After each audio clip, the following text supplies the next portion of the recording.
ये कहानी दिल्ली में रहने वाले सुरेश नाम के लड़के की है। सुरेश 26 साल का था। वो दिल्ली में उबर की कैब ड्राइविंग का काम करता था।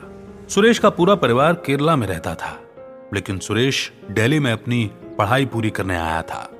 सुबह उसका कॉलेज होता और शाम को वो उबर में पार्ट टाइम जॉब करता था।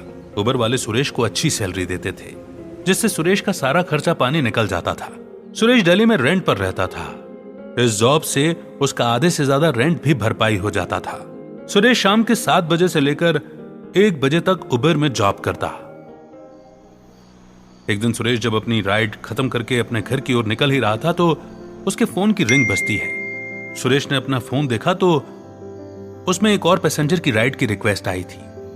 पहले तो सुरेश ने उसे अनदेखा किया, क्योंकि वैसे भी वो बहुत लेट हो गया था और उसका टाइम भी खत्म हो गया था। वो घर जाने निकल ही रहा था, पर उसने देखा कि वो पैसेंजर नजदीक ही है और इसे किसी टेलीग्राम हॉस्पिटल जाना था। सुरेश ने सोचा कि लगता है कि किसी को इमरजेंसी में हॉस्पिटल जाना होगा और इतनी रात हो गई है तो उसे और टैक्सी मिलेगी भी या नहीं, यही सब सोचकर सुरेश ने वो राइड एक्सेप्ट कर ली और वो उस पैसेंजर को लेने निकल पड़ा। पैसेंजर का नाम था राजीव। वो 1 किलोमीटर दूर ही था। सुरेश ने वहां पहुंचकर देखा तो अब आगे पूरा कच्चा और सुनसान रास्ता था। सुरेश भी सोच में पड़ गया कि ऐसी सुनसान और अकेली जगह पर वो पैसेंजर क्या कर रहा है। उसने गाड़ी थोड़ी और आगे ली और थोड़ी दूर उसे एक लड़की दिखी। उस लड़की ने नीले रंग का वेस्टर्न ड्रेस पहना हुआ था और बड़ी ही सुंदर लग रही थी। वो जिस तरह से तैयार हुई थी, ऐसा लग रहा था मानो किसी बड़ी पार्टी में जा रही हो। जब सुरेश ने अपनी गाड़ी उसके पास रोकी तो वो बोली, उबर? सुरेश ने हाँ में अपना सिर हिलाया तो उसने कहा, मेरा नाम शैली है और मैंने ही उबर पर राइड बुक किया है। सुरेश चौंक गया, क्योंकि उबर किसी लड़के ने बुक की थी और उसका नाम राजीव था। सुरेश ने पूछा, पर मैम बुकिंग तो किसी राजीव सर के नाम से किया गया है। शैली बोली, अरे हाँ, वो मैंने ही किया है। सुरेश को लगा कि उसने उबर अकाउंट किसी और के नाम पर बनाया होगा। उसने कहा, ठीक है मैम, आइए। शैली आगे का दरवाजा खोलकर अंदर बैठ गई। सुरेश को ये चीज बहुत अजीब लगी, क्योंकि हर बार सारे पैसेंजर्स पीछे की सीट पर बैठते थे और खास करके लेडीज पैसेंजर। पर उसने कुछ ज्यादा सोचा नहीं और गाड़ी चालू कर दी और जाने दी। टेलीग्राम हॉस्पिटल यहां से 7 किलोमीटर की दूरी पर था। सुरेश ने अपनी गाड़ी मेन रोड पर ली और नॉर्मल स्पीड में गाड़ी चलाने लगा। सुरेश को यह सब बहुत ही अजीब लग रहा था, क्योंकि इतना तैयार होकर हॉस्पिटल कौन जा सकता है आखिर। उसने शैली से पूछा, मैम क्या सब कुछ ठीक है? मेरा मतलब, इतनी रात होते हुए आप हॉस्पिटल जा रही हो और वो भी अकेले? शैली ने कोई जवाब नहीं दिया। वो बस गाड़ी में खिड़की के बाहर देखती जा रही थी। सुरेश को थोड़ा अजीब भी लग रहा था और कौतूहल भी था, तो उसने फिर से पूछा, मैम आप ठीक तो हैं? शैली ने इस बार भी कोई जवाब नहीं दिया, लेकिन इस बार उसने गुस्से में सुरेश की तरफ देखा। फिर थोड़े वक्त के बाद शैली एकदम से बोली, मैं मेरे हस्बैंड से बहुत प्यार करती हूं। उनका नाम राजीव है और उन्हें हॉस्पिटल में एडमिट किया गया है। वो बहुत सीरियस कंडीशन में हैं। सुरेश बोला, ओ सॉरी मैम, कोई बात नहीं, सब ठीक हो जाएगा। शैली गुस्से में बोली, इतने साल हो गए, कुछ ठीक नहीं हो रहा। सुरेश कुछ नहीं बोला और गाड़ी चलाने पर ध्यान देने लगा। उसके मगज में बस एक ही बात घूम रही थी, लेकिन शैली इतना तैयार होकर हॉस्पिटल क्यों जा रही है? पर उसने शैली को कुछ और पूछना ठीक नहीं समझा, क्योंकि वो पहले से ही गुस्से में लग रही थी। सुरेश को पता नहीं क्यों एकदम से गाड़ी में बहुत घुटन सी होने लगी और ठंडी भी बहुत लग रही थी, तो उसने एसी कम किया और खिड़की थोड़ी सी नीचे कर दी।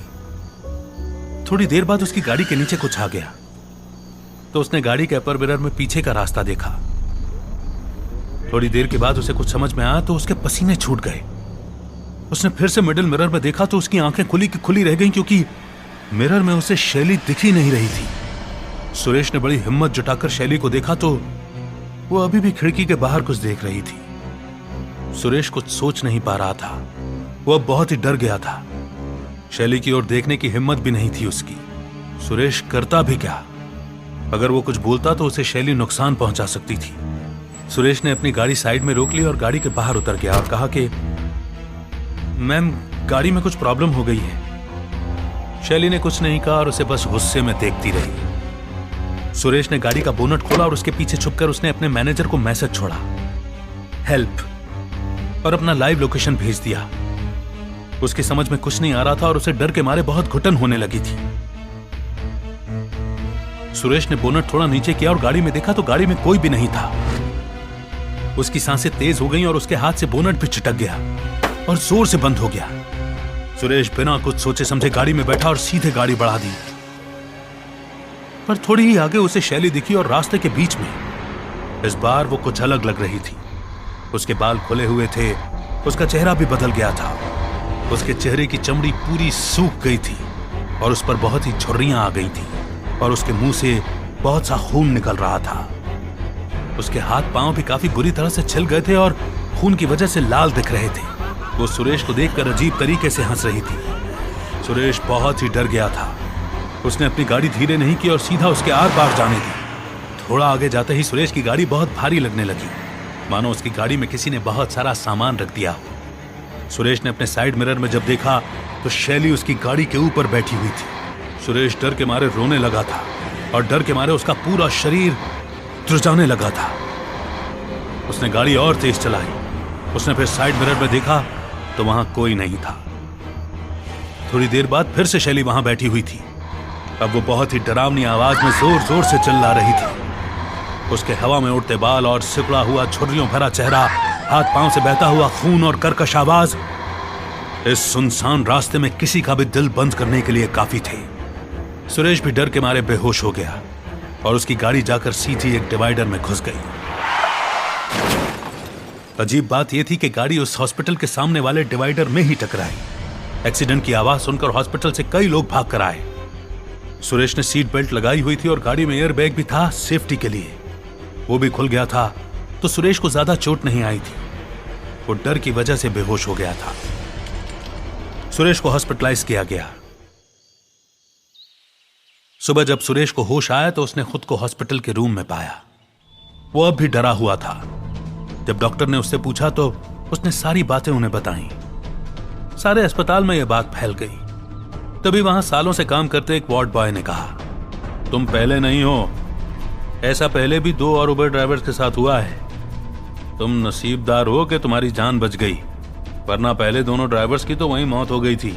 सुरेश ने पूछा कि इसके पीछे क्या कहानी है। तो उसने कहा कि 3-4 साल पहले इसी जगह पर एक भयानक एक्सीडेंट हुआ था। गाड़ी में एक ड्राइवर और एक कपल था। उन कपल्स में से लड़के की मौत हो गई थी। ड्राइवर को भी बहुत सी चोटें आई थी पर वो जिंदा था। थोड़े दिन बाद वो भी मर गया, लेकिन लड़के की बीवी बच गई थी। जब उस लड़की को पता चला कि उसका पति मर गया है तो उसे बहुत सदमा लग गया था। वो पूरे दिन बस रोती रहती और कहती रहती कि वो जीना नहीं चाहती। वो उस ड्राइवर को दोषी मानती थी कि उसी ने उसकी पूरी जिंदगी बिगाड़ दी। वो पीकर नशे में गाड़ी चला रहा था और कपल ने जब उसे साइड में गाड़ी रोकने को कहा तो वो पीछे मुड़कर उनसे बहस करने लगा और तभी गाड़ी का एक्सीडेंट हो गया। उस लड़की को उस हादसे का इतना गहरा सदमा लगा कि एक दिन उसने खुद को भी एक कार के नीचे कुचलवा दिया और खुदकुशी कर ली। उसी दिन के बाद से उसकी आत्मा वहां भटकती रहती है, उस ड्राइवर को ढूंढते हुए। इस बार तुम उसके शिकार बन गए, पर भगवान की दया से तुम बच गए।